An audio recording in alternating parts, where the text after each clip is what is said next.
Assalamualaikum warahmatullahi wabarakatuh. Selamat pagi anak-anak. Hari ini kita akan mempelajari tema 1, organ gerak hewan dan manusia. Subtema 2, manusia dan lingkungan. Pembelajaran 2.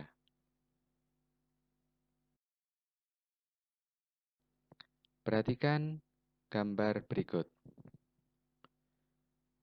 Pada pembelajaran 1 kemarin kita sudah mempelajari tentang manfaat dari kegiatan bersepeda. Lalu, mengapa manusia dapat bersepeda? Ya, salah satu alasannya kenapa manusia dapat melakukan aktivitas seperti bersepeda adalah karena manusia memiliki organ gerak. Seperti yang kita ketahui bahwa salah satu ciri makhluk hidup adalah bergerak.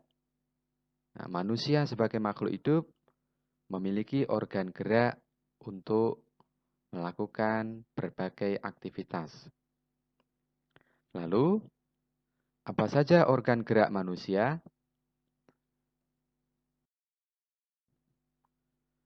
Organ gerak pada manusia dibedakan menjadi 2. Yang pertama, organ gerak pasif, yaitu tulang. Tulang disebut sebagai alat gerak pasif karena tulang tidak dapat bergerak sendiri. Tulang memerlukan bantuan dari organ gerak aktif. Ya, yang kedua, organ gerak aktif yaitu otot. Otot disebut sebagai alat gerak aktif karena otot mempunyai kemampuan untuk berkontraksi sehingga dapat menggerakkan seluruh tulang yang ada di dalam tubuh manusia.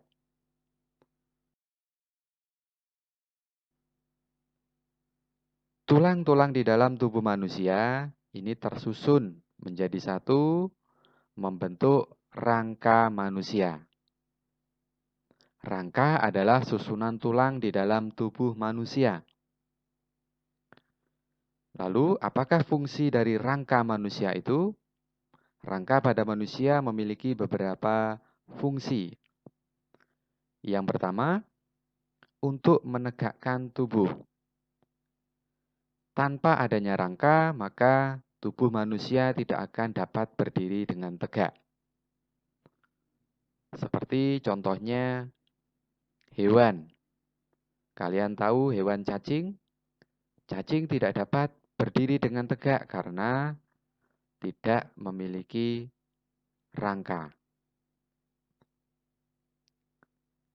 Fungsi yang kedua yaitu sebagai alat gerak pasif. Seperti yang kita bahas tadi bahwa tulang berfungsi sebagai alat gerak pasif. Fungsi yang ketiga sebagai tempat melekatnya otot dan daging. Tanpa adanya rangka pada manusia, maka tidak ada tempat untuk otot dan daging melekat di dalam tubuh manusia. Fungsi yang keempat, melindungi organ tubuh yang vital, seperti otak, jantung, dan paru-paru. Fungsi yang kelima, sebagai tempat pembentukan sel-sel darah merah. Di sini lebih tepatnya terdapat pada tulang belakang manusia.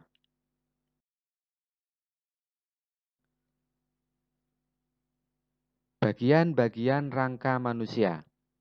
Rangka pada manusia dibagi menjadi 3 bagian. Yang pertama, rangka kepala atau tengkorak. Rangka kepala atau tengkorak ini memiliki fungsi utama yaitu untuk melindungi otak. Yang kedua yaitu rangka badan. Rangka badan ini dimulai dari tulang leher sampai tulang ekor. Fungsinya banyak sekali untuk melindungi organ-organ vital yang ada di tubuh manusia, seperti jantung, paru-paru, dan organ-organ pencernaan yang ada di dalam tubuh manusia. Yang ketiga, rangka anggota gerak. Rangka anggota gerak ini dibagi menjadi dua, yaitu rangka anggota gerak atas. Rangka anggota gerak atas di sini adalah tangan. Kemudian yang kedua, rangka anggota gerak bawah, yaitu kaki.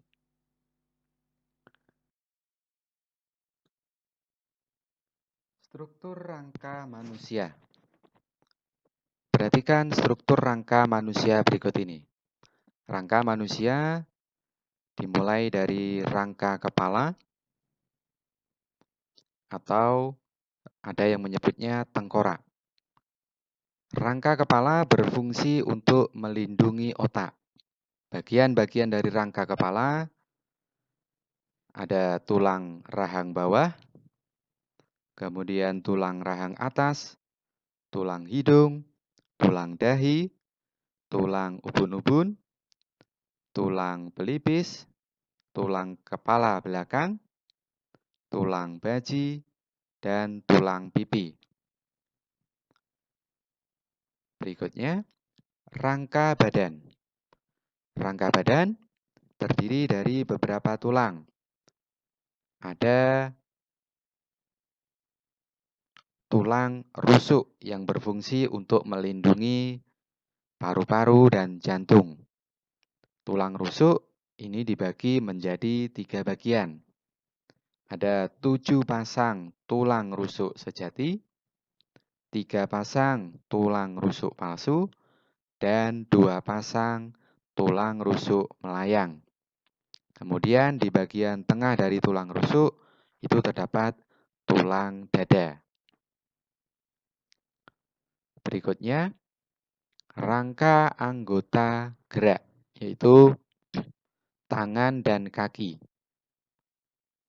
Pada tangan, ada beberapa tulang yang menyusunnya. Ada tulang lengan atas, kemudian tulang hasta, tulang pengumpil, tulang pergelangan tangan, dan ruas-ruas jari tangan.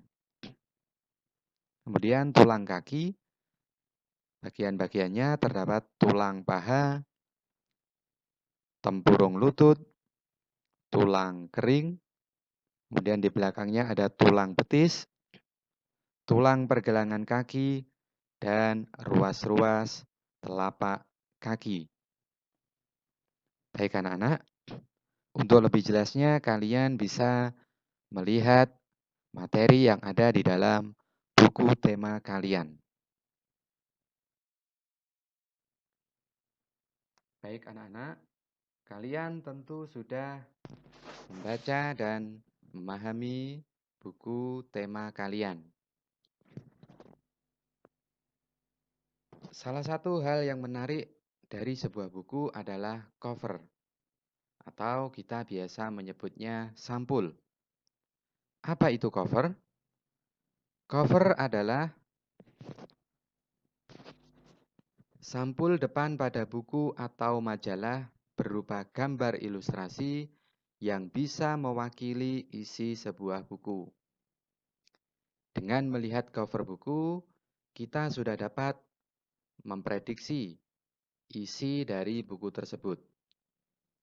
Cover terdiri dari 2 sisi, yaitu sisi depan dan belakang. Kedua sisi ini saling mendukung dan melengkapi serta menguatkan isi di dalam buku tersebut. Lalu, bagaimanakah cover yang baik itu? Cover yang baik harus mengandung beberapa unsur. Yang pertama, terdapat judul dengan pemilihan huruf yang menarik. Yang kedua, terdapat kalimat penjelas. Yang ketiga, terdapat nama dari penulis buku tersebut. Yang keempat, terdapat identitas penerbit buku. Yang kelima, terdapat gambar yang menarik. Kemudian yang keenam, terdapat sinopsis isi buku pada bagian belakang cover. Baik anak-anak, demikianlah pembelajaran kita pada hari ini. Semoga bermanfaat.